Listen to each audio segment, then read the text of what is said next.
출애굽기 강의 19번째고요. 죄와 복음입니다. 출애굽기 6장 1절에서 9절까지 말씀 같이 보도록 하겠습니다. 모세에게 이르시되 이제 내가 바로에게 하는 일을 내가 보리라. 강한 손으로 말미암아 바로가 그들을 보내리라. 강한 손으로 말미암아 바로가 그들을 그의 땅에서 쫓아내리라. 하나님이 모세에게 말씀하여 이르시되 나는 여호와이니라. 내가 아브라함과 이삭과 야곱에게 전능의 하나님으로 나타났으나 나의 이름을 여호와로는 그들에게 알리지 아니하였고 가나안 땅 곧 그들이 거류하는 땅을 그들에게 주기로 그들과 언약하였더니 이제 애굽 사람이 종으로 삼은 이스라엘 자손의 신음소리를 내가 듣고 나의 언약을 기억하노라. 그러므로 이스라엘 자손에게 말하기를 나는 여호와라. 내가 애굽 사람의 무거운 짐 밑에서 너희를 빼내며 그들의 노역에서 너희를 건지며 편팔로 여러 큰 심판들로서 너희를 속량하여 너희를 내 백성으로 삼고 나는 너의 하나님이 되리니 나는 애굽 사람의 무거운 짐 밑에서 너희를 빼낸 너희의 하나님 여호와인 줄 너희가 알지라. 내가 아브라함과 이삭과 야곱에게 주기로 맹세한 땅으로 너희를 인도하여 그 땅을 너희에게 주어 기업을 삼게 하리라. 나는 여호와라 하셨다 하라. 모세가 이와 같이 이스라엘 자손에게 전하나 그들이 마음이 상함과 가혹한 노역으로 말미암아 모세의 말을 듣지 아니하였더라. 아멘. 성경에 나오는 병 중에 이제 문둥병이라는 병이 많이 이제 등장을 합니다. 이 문둥병이 무서운 게 통증을 모른다는 거죠. 통증을 모른다는 거예요. 그러니까 막 빗자루질 막 하고 있다가 이 새끼손가락이 툭 떨어져 나갔는데도 몰라요. 네, 통증이 없기 때문에 몰라요. 뜨거운 난로에 손을 얹어도 이 문둥병 환자분은 이게 신경이 다 죽어가지고 통증을 못 느낍니다. 그래서 문둥병이 무서운 거거든요. 그래서 성경은 이 수많은 질병 중에서 왜 하필 이 나병이라는 병을 많이 등장을 시킬까? 이거는 통증을 모른다는 거에서 뭔가 죄에 대해서 일맥상통한다는 거죠. 그러니까 성경이 우리에게 죄와 복음을 설명하기에 가장 적절한 병이 있다면 바로 문둥병이 아닌가 싶습니다. 그러니까 문둥병, 나병 같은 말이에요. 그러니까 이 나병은 통증이 없기 때문에 아픈 것을 모른다는 거죠. 통증이 없으니까. 그러니까 저와 여러분이 세상을 사는데 죄를 짓고 사는데도 죄가 뭔지를 모르는 거예요. 전혀 뭐 통증이 없는 거죠. 그러니까 세상 사람들 보세요. 본인들이 막 죄를 짓고 있는데 그들 자신은 죄를 짓고 있는지를 모르고 있는 거죠. 그러니까 예수를 안 믿으면 숨 쉬는 것조차 죄인데 그 죄를 몰라요. 전부 문둥병 환자들이 되어 있는 거죠, 사실은. 그래서 통증이 없이 모르고 죄가 죄인지를 모르고 그냥 살고 있는 거죠. 그러니까 구약에도 마찬가지고 신약에서도 나병 환자는 계속해서 등장합니다. 그러니까 세상에서 교회 안에서 교회 밖에서 뭐 이게 중요한 게 아니라 다 죄를 짓고 있어요. 세상 바뀌면 세상 밖에 나름대로 죄를 짓고 있고 교회 안에서는 교회 안에서 나름대로 죄를 짓고 있습니다. 그러니까 본인은 죄가 죄인지를 까맣게 모른 채 내 눈에 보이는 들보는 못 보고 남의 눈에 있는 티만 보기에 급급한 거죠. 그러니까 자기는 깨끗하다고 서로가 서로에게 정죄하기 바쁜 거. 그게 다 우리가 문둥병 환자라는 거예요. 물론 저라고 예외는 아니고 저도 열심히 다른 목사들 이렇게 까잖아요. 네. 무슨 땡 그러면서 막 까잖아요. 다른 목사님들도 저를 까더라고요. 네. 저도 그런 목사님들한테 그분은 진리를 모르는 겁니다. 예수 안 믿는 겁니다. 성경을 다시 배우십시오. 막 이렇게 까는데 그분들 저한테 신학교를 어디 나왔냐 공부를 다시 해라. 응? 뭐 이런 식으로 똑같이 서로가 서로를 향해 아주 진흙탕 싸움을 하는 거죠. 네. 그러니까 오늘 마지막 절 보면 이스라엘 백성이 끝까지 말을 안 듣습니다. 본문 한번 읽어볼게요. 6장 9절. 네, 같이 시작. 모세가 이와 같이 이스라엘 자손에게 전하나 그들이 마음의 상한과 과학한 노욕으로 말미암아 모세의 말을 듣지 아니하였더라. 그러니까 이스라엘 백성은 고통을 받으면서도 하나님 말을 안 들어요. 한 번 속지 두 번 속냐 이러면서 너희 때문에 집도 안 주고 벽돌을 만들었는데 어떻게 우리가 또 하나님 믿냐 이러면서 계속 모세의 그 증언을 계속 안 믿는 거죠. 끝까지 인간은 하나님이 주신 진리의 말씀을 안 들으려고 하는 게 바로 우리 모습입니다. 아무리 복음을 천천히 매주 이렇게 2시간 2시간 반씩 오전 오후에서 2시간 반씩 이렇게 설명을 해도 희한하게 안티가 안 없어져요. 안티가 안 없어요. 참 희한해요. 이렇게 자세히 설명했는데 이거 어떻게 이룰 수가 있지? 그러니까 설교를 했는데 그 설교에 대해서 딴 얘기를 하더라고요. 딴 얘기. 내가 분명히 다 설명했는데 여전히 안티는 끊이질 않고 생겨나는구나. 예수님이 설교를 얼마나 퍼펙트하게 잘 하셨습니까? 얼마나 상세하게. 오전에 우리가 본 것처럼 야, 상급 갖고 너네 노네? 나는 어린아이야. 이러면서 비유해 주시면서 다 설명해 주시는데 제자들은 여전히 딴소리해요. 십자가 앞에서 도망가기나 하고. 그러니까 여전히 우리도 이스라엘 백성인 거예요. 지금 이 출애굽하지 않은 이스라엘 백성인 거죠. 우리의 자아를 죽이라고 끝까지 죽이라고 말씀하시는데 우리는 자꾸 살아서 퍼덕거리죠. 자꾸 살아서. 그래서 우기고 싶은 거예요. 하나님 그 말씀 아닌 것 같아요. 내가 더 맞는 것 같아요. 그러니까 예배 때마다 은혜의 말씀을 듣는데 얼마 못 가서 또 나의 방식대로 그 말씀들을 해석해내고 적용해 버린다는 거죠. 그러니까 내가 원하는 믿음, 내가 원하는 방식으로 신앙생활을 하면서 성경까지도 내가 원하는 방식으로 그냥 만들어 버리는 거예요. 진리를 왜곡시켜 버리는 거죠. 예배 시간에 우리가 하나님을 예배하는 것도 맞는 말이지만 정확하게는 하나님께 우리가 드리는 것보다 하나님께 받는 개념이 더 맞습니다.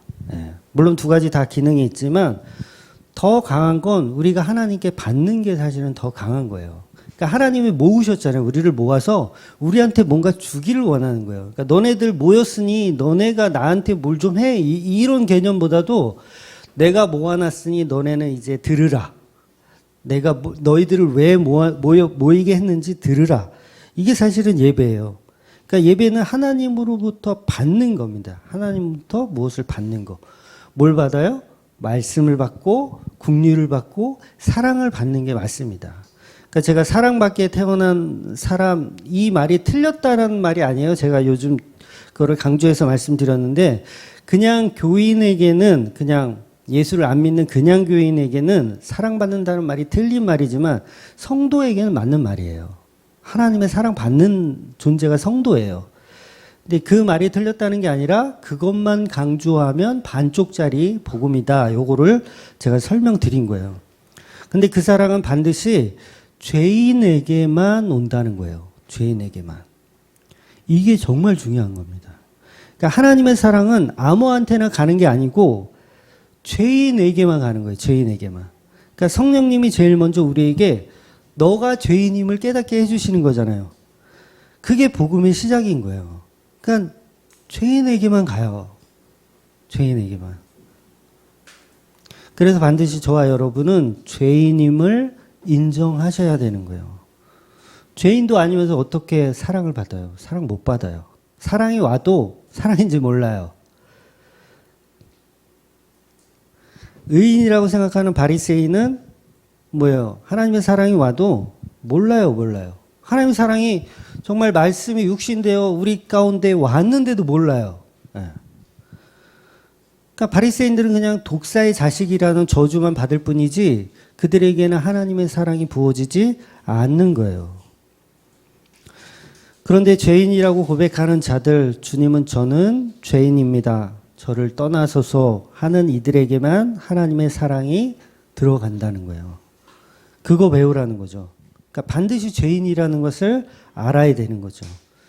우리는 하나님의 사랑을 받을 수 있는 성도이기 때문에 설교 때마다 그래서 죄에 대해서만 말하는 거예요. 죄에 대해서만. 공간복음서 3군데에 다 나오는 이야기가 있어요. 한 군데만 찾아보면 누가복음 5장 31절, 32절. 오전에도 제가 언급했던 얘기인데 같이 읽어볼게요. 시작. 예수께서 대답하여 이르시되 건강한 자에게는 의사가 쓸데없고 병든 자에게라야 쓸데있나니 내가 의인을 부르러 온 것이 아니요 죄인을 부르러 회개시키러 왔노라. 그러니까 내가 의인을 부르러 온 게 아니라 죄인을 불러 회개시키러 왔대요. 그럼 우리가 어느 자리에 있어야 되는 거예요? 의인의 자리에 있어야 되는 거예요? 죄인의 자리에 있어야 돼요? 죄인의 자리에 있어야 되는 거예요. 그러니까 인간은 누구나 죄인인데 죄인의 자리에 있어야 하는데 우리가 죄 없다고 빡빡 우기잖아요. 그게 바리새인인 거예요. 그런 사람들에겐 저주만 있는 거죠. 이 독사의 자식들아 라는 저주만 있는 거예요. 그래서 성도는 반드시 자기가 죄인임을 깨닫는 자가 성도예요. 그래서 그 자리에 있으면 예수님께서 찾아오셔서 회개시켜 주시는 거죠. 예수님은 분명히 죄인을 찾아오셨다고 했습니다. 그리고 그 죄인을 찾아와서 회개시켜 주신다고 하십니다. 당연히 우리가 먼저 알아야 할 것은 나는 괜찮은 사람이다라가 아니라 나는 죄인입니다예요. 도대체 이 더러움을 해결할 방법이 없습니다라는 자들이 바로 성도라는 거죠. 근데 인간들은 전부 문둥병자이기 때문에 통증을 몰라요. 죄가 죄인지 모르는 거예요. 그래서 반드시 성령께서 오셔서 그 통증을 주셔야 돼요. 고통스럽게 아주 하셔야 돼요. 그게 바로 죄에 대한 자각입니다. 반드시 빛이신 예수가 오셔서 어둠인 저와 여러분이 그 빛에 타들어가는 고통을 경험하셔야 돼요. 그러니까 반드시 성도는 그 지옥을 복음으로 경험하시는 거예요. 지옥을 복음으로 경험. 안 믿는 자들은 지옥을 나중에 이제 몸소 경험하지만 우리는 복음을 통해서 지옥을 경험하는 거예요. 내가 예수 죽인 죄인이고 이 지옥을 경험하는 자가 거듭나서 천국 가는 겁니다. 그러니까 예수님의 빛으로 오시면 우리의 죄가 어떻게 해요? 다 실체가 밝혀지고 다 태워 없어지는 거예요. 그 거룩한 빛에 타 죽고 다시 재창조되는 게 성도인 거죠. 그러니까 예수를 믿으면 불행 끝 행복 시작이 아닌 거예요. 예수 믿으면 이제 우리는 지옥을 몸부림치게 돼 있어요. 그게 맞는 겁니다. 왜? 내 죄가 다 들춰지거든요. 와, 내가 이렇게 끔찍한 사람이었어? 라는 게 들춰지게 돼 있습니다. 그래서 베드로도 그랬고 바울도 그랬고 모두 성경의 인물들이 다 저는 죄인입니다. 저를 떠나서서 다 이렇게 가는 거예요. 그러니까 베드로도 예수님 처음 만났을 때 그런 말을 해요. 누가복음 5장 8절. 볼게요. 시몬 베드로가 이를 보고 예수의 무릎 앞에 엎드려 이르되 주여 나를 떠나소서 나는 죄인으로서이다 하니. 그러니까 예수님 찾아오신 거예요. 죄인이라고 인정하는 자에게 찾아오신 거예요. 이제 이 베드로를 하나님이 질질질질 끌고 다니면서 회개시킬 거예요. 자기를 부인하게도 만들고 3번씩 부인하게도 만들고 하면서 질질질질 끌고 다니면서 회개시키는 거예요. 이게 성도란 말이에요. 베드로가 얼마나 고통스러웠어요. 예수님 만나기 전에는 고기도 잘 잡고 얼마나 행복하게 잘 살았는지 몰라. 예수가 오고 나서 그 사람이 얼마나 고통스러워졌어요. 정말 지옥의 문턱까지 갔잖아요. 내가 어떻게 이럴 수가 있지? 내가 어떻게 내 스승을 팔 수가 있지? 지옥의 문턱을 경험했단 말이에요. 우리는 예수를 만나면 저는 죄인입니다. 나를 떠나서서 이 말을 하는 게 당연한 겁니다. 그래서 하나님의 은혜가 성령이 반드시 들어와야 본인이 죄인임을 알게 되는 거예요. 예수님이 베드로를 만난 후에 기적을 행하시는데 뭘 하는 줄 아세요? 베드로를 만나고 나서 기적을 행하시는데 나는 죄인이로서입니다. 이 고백을 하고 나서 그 밑에 이어지는 내용이 뭐냐면 바로 문둥병 고치는 사건이 이어져서 내려와요. 그러니까 뭔가 죄에 대해서 예수님께서 설명하시는 거예요. 문둥병이라는 그 병을 가지고 죄에 대해서 설명하는 거예요. 그러니까 성경이 굉장히 짜임새가 있어요. 이게 그냥 막 대충 막 이렇게 된 게 아니라 굉장히 짜임새 있게 설명하고 있거든요. 사실 성경만 깊이 묵상해도 바른 방향성만 가지고 보아도 설교 사실 안 들어도 돼요. 네, 설교 안 들어도 돼. 이 복음서를 짜임새 있게 다 써놨기 때문에 그것만 잘 묵상해도 사실은 중간 이상은 가는 거예요. 어디 이상한 교회 가서 헛소리 안 들어도 복음만 제대로 이해하고 있으면 성경 자체가 그냥 쑥 이렇게 흡수가 됩니다. 짜임새 있게 잘 써져 있어요. 그러니까 감옥에 있는 범죄자들이 거의 대부분 본인들이 억울하다고 해요. 그러니까 저 친구들도 이렇게 빵에 갔다 온 친구들 몇 명 있거든요. 그 친구들 얘기도 이렇게 들어보면 빵 안에 앉아서 자기가 정말 참회하고 회개하는 놈 한 명도 없다. 다 재수가 없어서 걸렸다고 하지 정말 자기 죄를 인정하는 사람 없다고 해요. 그러니까 자기는 요만큼 죄를 지었는데 나의 형벌은 이렇게 커 라고 생각하지 나는 그만한 대가를 치르고 난 지금 옥살이를 하고 있어 라고 생각하는 사람은 극히 드물다고 하더라고요. 그 말이 맞아요. 저도 경찰서에 중학교 때 몇 번 왔다 갔다 했는데 거기 앉아있는 대부분 형들이죠. 고등학교 형들. 다 억울하대. 자기는 구경만 했대. 싸움하는데 이렇게 참여 안 하고 자기는 구경만 했대. 다 억울하대. 근데 제가 볼 때는 다 똑같거든요. 네. 그래서 인간은 아무리 교육을 해도 죄성은 어쩔 수가 없는 거예요. 그래서 TV에 나오는 그 유명한 도둑들 있죠. 막 대도들 이런 분들. 결국 참여하고 잘 사나 보다 했더니 결국 나이 먹고 또 뉴스에 또 나오더라고요. 와, 도둑질을 또 했어. 야, 인간은 답이 없어요. 그렇게.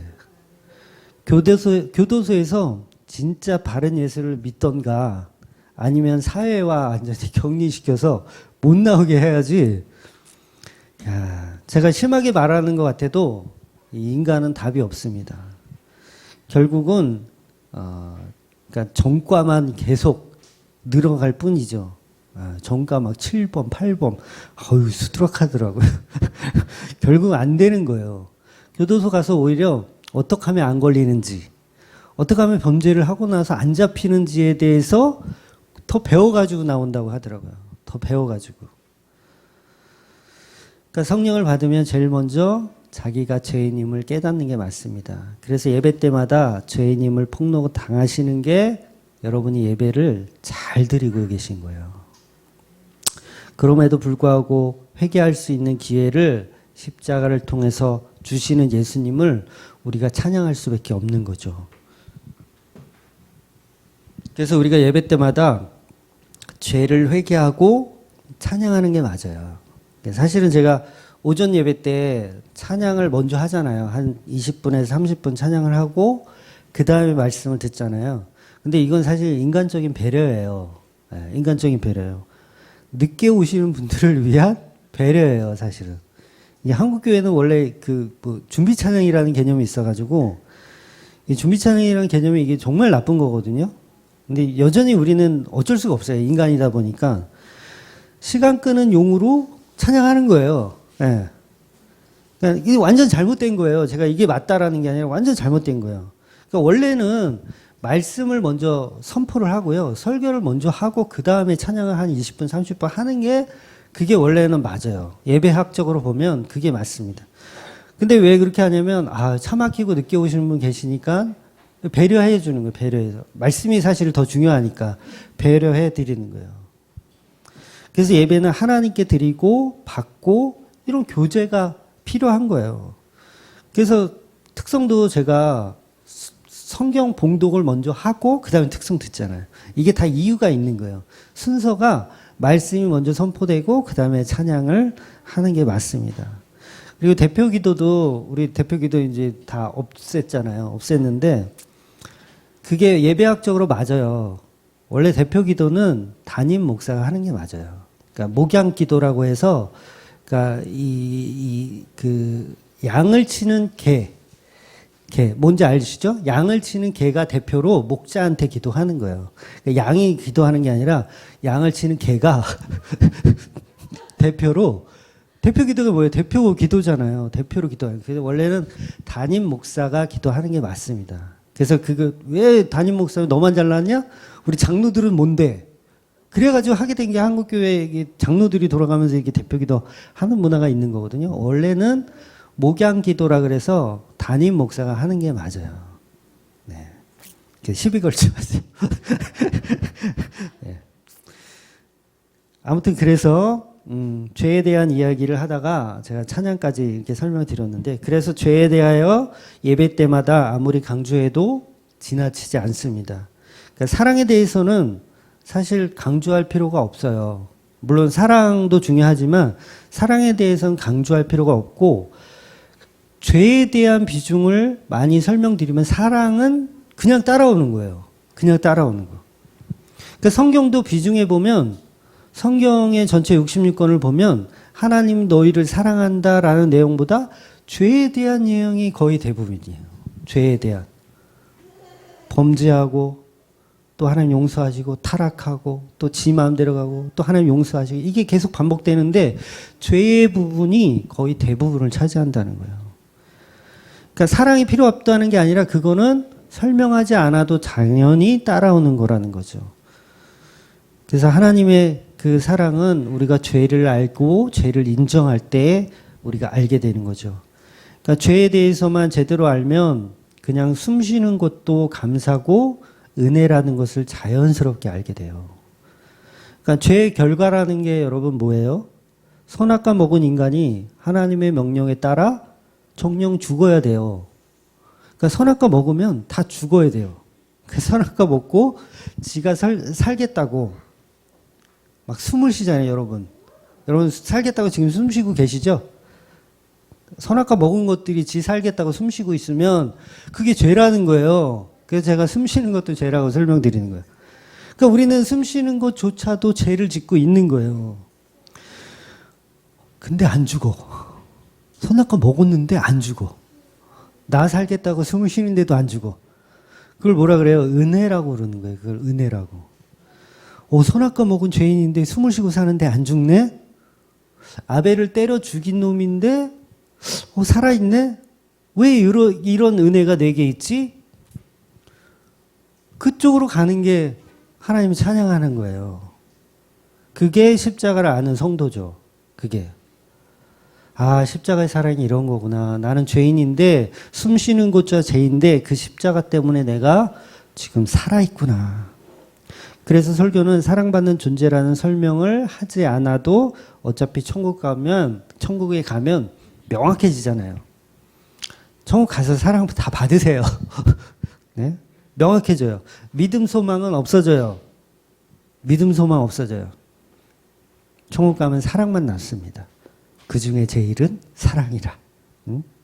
그래서 하나님의 사랑은 별로 설교 안 해도 됩니다. 그러나 죄에 대하여는 매일 묵상해야 하고 예배 때마다 우리가 들어야 합니다. 그래서 오늘 본문도 죄로 가득한 이스라엘을 하나님의 열심으로, 하나님의 일하심으로, 하나님의 언약을 따라 일하시는 선포를 하고 있는 거예요. 이 얼마나 은혜입니까? 저와 여러분은 문둥병에 걸려서 복음이 뭔지, 은혜가 뭔지, 복이 뭔지, 상급이 뭔지 모르는 자예요. 모르는 자. 아무것도 몰라요. 그냥 하나님의 열심으로 그냥 끌어가시는 거예요.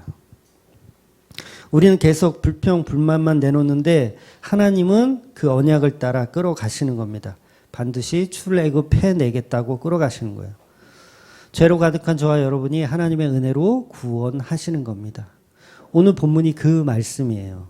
구원하는 이유가 뭐라고 하세요? 구원하는 이유가 내가 세운 언약을 따라서, 내가 세운 언약을 따라서, 너희들하고 세운 언약이 아니라 내가 세운 언약. 그러니까 일방적인 그 언약, 쌍방이 아닌 일방적인 그 언약. 쌍방의 언약은 모세가 이미 부셔버렸어요. 지난주에 봤죠? 십자가로 부셔버렸어요. 다시 만들어주신 그 십계명은 천사들이 지켜요. 그룹들이 법궤 위에서 날개를 펴서 지키고 있는 게 그게 법궤예요. 그러니까 출애굽 이제 37장에 가면 언약궤에 대해서 자세히 공부하겠지만 이 법궤 속에는 우리가 지은 죄가 들어 있어요. 그 법궤 안에는. 그러니까 그 법궤 안에 뭐가 있죠? 그 법궤 안에 아론의 쌍난 지팡이가 들어 있어요. 아론의 쌍난 지팡이는 뭐예요? 하나님이 선택한 아론을 거부하는 거예요. 우리 싫다. 왜 걔가 왜 우리를 리드해야 돼? 왜 우리가 걔 말을 들어야 돼? 우리가 싫다. 이렇게 거부하는 그 상황을 바꿔주시기 위해서 하나님께서 아론의 지팡이에 싹이 나게 하셨잖아요. 그러니까 그 죄가 법궤 안에 들어있는 거예요. 우리가 반대했던 것들, 하나님의 역사를 반대했던 그 아론의 쌍난 지팡이가 들어있어요. 그리고 또 만나 항아리가 들어있죠. 40년 동안 광야에서 만나를 먹었어요. 제발 고기 좀 먹자. 부추와 마늘도 좀 먹자. 저도 이 김치에도 마늘이 들어가잖아요. 우리 한국 음식은 다 마늘이 들어가잖아요. 마늘 없으면 못 살 것 같아요. 뷔페 가서 이렇게 뷔페를 먹고도요. 저는 밥하고 김치를 못 먹으면 이게 허기가 지더라고요. 이상하게 아무리 좋은 뷔페를 먹어도 집에 오면 물 말아서라도 먹지. 밥하고 김치를 먹지. 뭔가 이 진수성찬을 먹어도 뭔가 허하더라고요. 먹은 것 같지가 않아요. 그러니까 물이라도 말아서 먹어야지. 그리고 이 만나가 정확히 어떤 건지는 모르지만 성경이 그렇게 얘기하거든요. 꿀을 섞은 과자 같다라는 표현이 있어요. 제가 좋아하는 과자 중에 농심 꿀까베기. 네. 농심 꿀까베기. 여러분 40년을 하루 3끼를 농심 꿀까베기만 먹는다고 생각해 보세요. 와, 이건 진짜 3일만 먹으면 토 나와요. 토 나와. 40년 동안 한결같이 불평불만을 했겠죠. 이스라엘 백성이 이상한 게 아니에요. 저와 여러분도 마찬가지예요. 40년을 농심 꿀까베기만 먹인다고 생각해 보세요. 하나님의 은혜? 무슨 개나발이야. 하나님의 은혜가 어디 있어요? 무슨 올드보이에서는 만두만 먹였다고 막 승질내잖아요. 만두만 몇 년을 먹였다고. 농심 꿀까베기를 40년을 먹는다고 생각해 보세요. 야, 이건 하나님이 나발이고 이건 불평 안 할래야? 안 할 수가 없는 거예요. 그 만나 항아리가 법궤 안에 들어있다고요. 우리의 불평, 불만의 그 만나 항아리가. 그리고 십계명의 두 돌판이 또 들어있죠. 이 법궤 안에. 이 십계명 두 돌판은 설명하자면 입 아파요. 그죠? 너무 잘하는 거야. 황금 송아지 만들고 우리가 난리부르스 쳤던 그 사건. 그게 십계명이 만나 그 항아리와 그 아론의 쌍난 지팡이가 법궤 안에 들어있는 거예요. 이 법궤를 한번 우리가 확인해 봅시다. 출애굽기 37장 7절에서 9절. 네. 같이 한번 읽을게요. 시작. 금으로 그룹들을 속죄소 양쪽에 쳐서 만들었을 때 한 그룹은 그쪽 끝에 한 그룹은 저쪽 끝에 곧 속죄소와 한 덩이로 그 양쪽에 만들었으니 그룹들이 그 날개를 높이 펴서 그 날개로 속죄소를 덮었으며 그 얼굴은 서로 대하여 속죄소를 향하였더라. 네, 뭔 말인지 모르겠죠. 이 법궤를 어떻게 만드는 거에 대한 설명이거든요. 그러니까 법궤는 인간의 죄를 덮는 하나님의 은혜와 임재를 상징하는데 하나님의 임재된 그 법궤 안에 우리의 죄들을 집어넣고 그것을 뭘로 지금 가리고 있냐면 그룹들로 가리고 있는 거예요. 그러니까 법궤 위에 그룹 두 분이 이렇게 날개를 탁 펼쳐가지고 아무도 이 뚜껑을 못 열도록 지키는 거예요. 이게 열면 어떻게 되는 거예요? 우리의 죄가 드러나잖아요. 그러니까 하나님의 은혜로 덮고 계시는 거죠. 근데 우리는 이 법궤를 이용해서 뭘 하냐면 전쟁 나갈 때 들고 나가요. 그러면 승리하게 해주잖아요. 물론 하나님이 그렇게 처음에는 그렇게 하셨지만 나중에는 그거를 이용해 먹는다는 거죠. 야, 법궤 있으면 우리 무조건 이겨. 마치 이 법궤가 어떤 힘을 가진 것처럼. 그러니까 하나님을 이용해 먹는 거죠. 결국 블레셋한테 이제 뺏기고 이제 개작살이 나가지고 나중에 이제 다시 찾아오지만 인간은 이렇게 과간도 아니에요. 법궤는 하나님의 은혜로 죄를 덮는 거니까 우리는 쥐죽은 듯이 있어야 되는 거예요. 법궤 앞에서 그거 보면서 쥐죽은 듯이 와, 저 속에 우리의 죄가 들었구나. 쥐죽은 듯이 있어야 되는 거예요. 근데 그걸 들고 나가요. 막 전쟁에서 이기고 싶다고. 전쟁 중에 이제 그 6.25 전쟁 관련된 영화 같은 거 보면 전쟁 중에 막 희덕거리고 막 놀다가 적군이 이렇게 싹 이거 뭐라 그러지? 이렇게 좀 숨어가지고 이렇게 접근했어. 그랬을 때 소대장이 그 떠드는 놈 그 병사의 입을 틀어막고 소리 내지 마. 움직이지 마. 지금 적군이 사방에 있어. 소리 내지 마. 왜요? 소리를 내면 죄만 나오니까. 소리 내지 마. 근데 우리 모습은 이 더러운 손 치워. 이거 왜 이래, 이거 이래. 막 신났다고 좋다고 막 노래를 불러요. 법궤는 우리의 죄가 완전히 없어지는 개념이 아니고 덮고 가시는 거예요. 덮고 가시는 거. 죄가 그 속에 있어요. 들어있어요. 근데 덮고 가시는 거예요. 뚜껑 열면 다 죽는 거예요. 뚜껑 열면. 그래서 그 법궤를 보면서 우리의 죄를 보고 참회하며 나가는 것이지 잘난 척하라고 법궤를 주신 것이 아니라는 거죠. 그러니까 법궤를 열면 죄가 폭로됩니다. 우리는 다 죽는 거예요. 그러니까 예수가 바로 법궤예요. 예수 자체가 법궤예요. 핵폭탄 같은 겁니다. 반드시 하나님의 은혜로 그룹들이 그 법궤를 지켜야 돼요. 그래서 구원은 오직 하나님이 덮으심이에요. 그래서 구원은 그 자체가 하나님의 영광입니다. 하나님께서 가장 값진 영광은 바로 십자가예요. 십자가. 하나님 받은 영광은 오직 하나님 것이어야 합니다. 모세가 영광을 받아서도 안 되고 아론이 영광을 받아서도 안 돼요. 그래서 하나님이 짜여진 각본대로 하나님의 이름만 나타나게 하시는 겁니다. 그래서 우리는 죄를 말해야 하고 은혜를 말해야 하는 거예요. 근데 한국교회가 너무 그 부분에서 참 취약해요. 너무 취약합니다. 죄를 모르니까 십자가라는 답을 주질 못해요. 죄 자체를 인정 안 하니까. 예수 믿으면 하나님의 자녀 됐다? 이게 끝이에요. 네. 그러니까 십자가라는 답을 주지 못하는 거죠. 어떤 분이 네이버 그 지식에 질문을 합니다. 예를 드는 거예요, 제가. 어떤 분이 이제 유재석이 몇 살입니까? 이런 질문을 네이버에 이제 지식인에 했어요. 몇 살입니까? 질문했어요. 그러면 네이버 지식을 그걸 봤을 때 아는 사람이라면 실제 유재석 나이를 알면 거기다 답변을 해주겠죠. 유재석 씨는 뭐 72년생이고 한국 나이로 48살입니다. 이렇게 써주면 돼요. 근데 분명히 초등학생일 것 같아.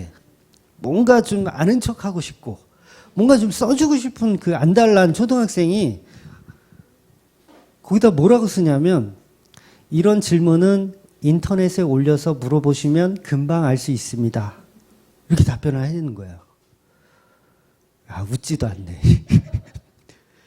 엉뚱한 소리 하는 거죠. 그죠? 지금 유재석이 나이가 궁금해서 지식인의 인터넷에 올린 건데 그 올린 글을 보고 이런 글은 인터넷에 올리면 금방 알 수 있다고 그 밑에다 댓글을 써놨어요. 본인은 유재석이 몇 살인지 모르는 거죠. 근데 뭔가 답변을 해주고 싶어. 아는 척은 좀 하고 싶어. 그래서 그런 우스꽝스러운 답변을 해요. 이게 지금 한국 기독교 현실이라는 거예요. 십자가라는 제시를 해줘야 되는데 십자가라는 제시를 못하니까 죄에 대해서도 본질도 이해를 못하니까 거기다가 막 기도 열심히 하면 됩니다. 뭐 하면 됩니다. 뭐 윤리나 도덕을 지키십시오. 이런 식으로 답변을 다 해준다는 거예요.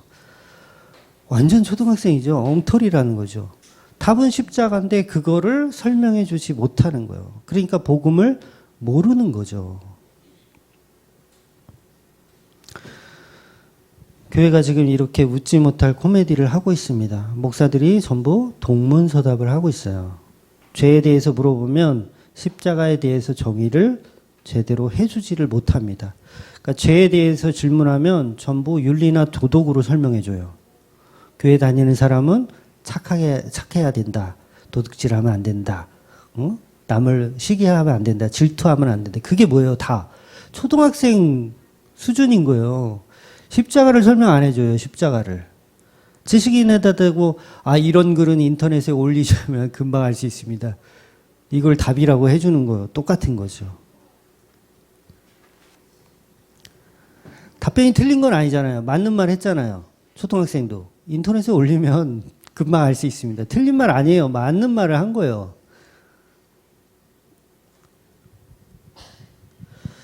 우리의 이 복음 수준이 이것밖에 안 되는 거죠.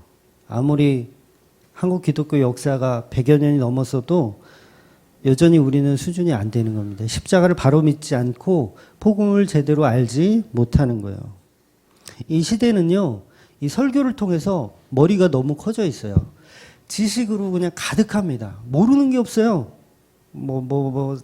아는 게 너무 많아. 근데 십자가는 사실 무식해도 되잖아요. 저처럼 무식한 사람도 십자가 설교 얼마든지 하잖아요. 근데 머리들이 너무 좋아가지고요. 우리 인간은요, 그 노숙자들한테 빵을 나눠주더라도요, 이게 아무나 빵 나눠주는 게 이게 되는 게 아니에요. 그거 빵 나눠주려면 사회복지 행정론, 사회복지 법제론, 실천 기술론, 지역 사회복지론 공부할 게 얼마나 많은지 아세요? 그런 거 다 공부하고 나서야 또 시험 치고 뭐 해서 자격증 하나 따야 어디 가서 좀 하는 거예요. 사회복지도 아무나 못하잖아요. 그러니까 우리나라 체계가 그래요. 뭔가를 하려면 지식을 쌓아야 돼. 하여튼간 대가리에 뭘 자꾸 넣어야 돼. 교회 안에서도 그러고 있어요. 신학도 마찬가지예요. 신학도. 조직신학, 신론, 인간론, 구원론, 성령론, 교회론, 종말론, 실천신학, 역사신학, 성경신학, 끝도 없이 엘리트주의로 만들어서 교회를 지식화시키는 거예요. 예수님 당시 시대하고 똑같아요. 바리새인들 얼마나 똑똑했어요. 공부 얼마나 많이 했어요.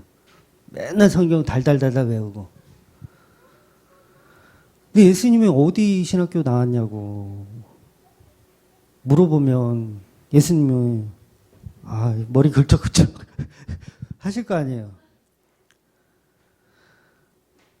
신학교도요, 신학대학도요, 그러니까 좀 개혁주의, 복음주의 쪽에 있는 학교들도요, 반 이상은 엉터리예요. 네, 반 이상은 엉터리예요.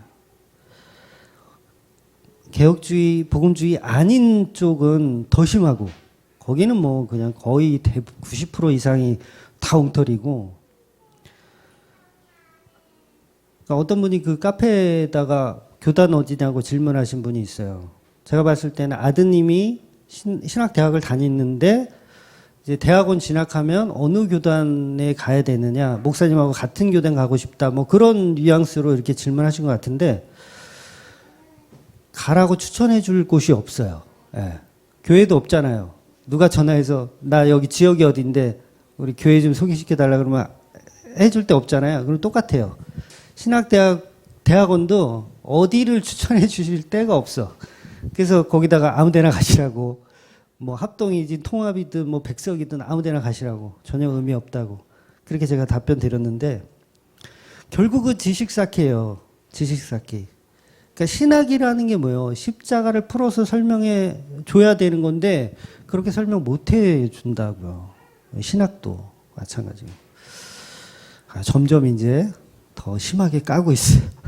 이제 교수님들한테도 전화 올지 몰라요.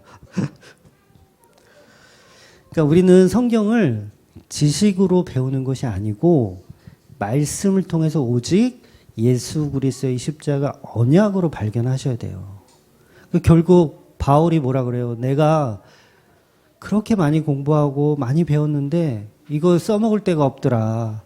복음 알고 나니까 그거 써먹을 데가 없더라. 전부 배설물이더라. 이러는 거죠. 이러는 거.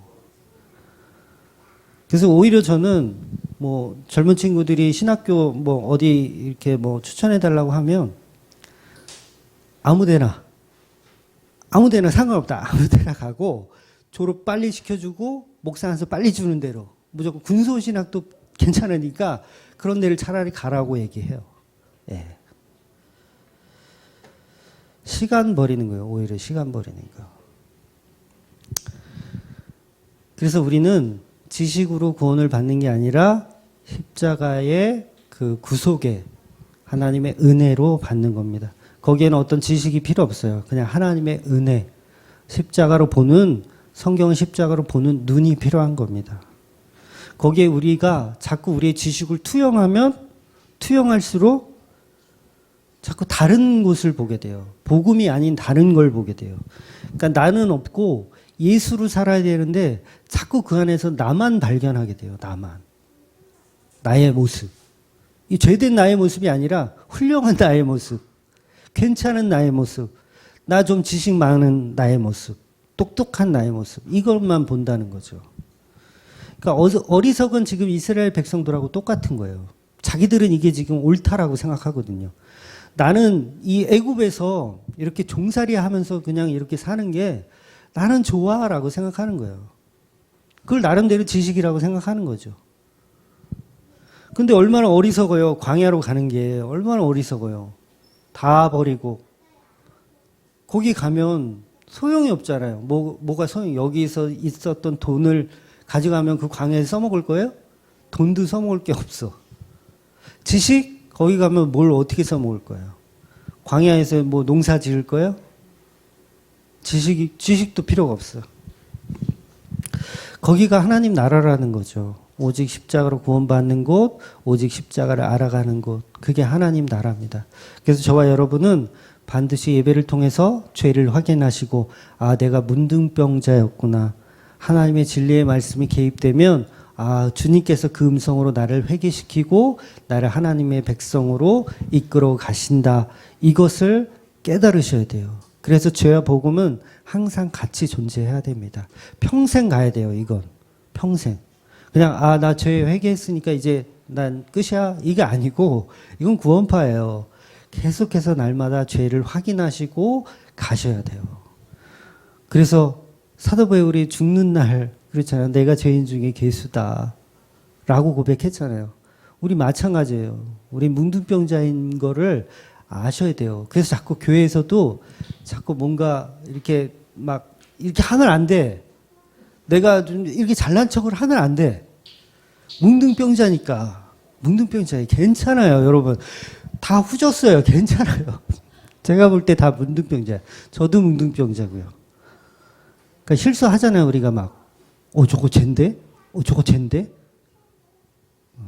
똑같아요, 똑같아. 다 죄예요. 저도 지금 앉아서 몇 번의 죄를 지었는지 몰라요. 설교 중간중간에 나의 의를 드러낸 게 있어요. 분명히 여러분들 잘 모르시겠지만 하면서 야, 이것도 내 잘난 척인데 이게 있어요. 그러니까 이것들을 계속해서 저와의 성령과 저와의 계속 연합으로 계속 사라지게 결국 십자가만 남게 해야 돼요. 그게 성도입니다. 그런 삶을 살아내시는 저와 여러분 되시기를 주의 이름으로 축원드립니다. 기도하겠습니다.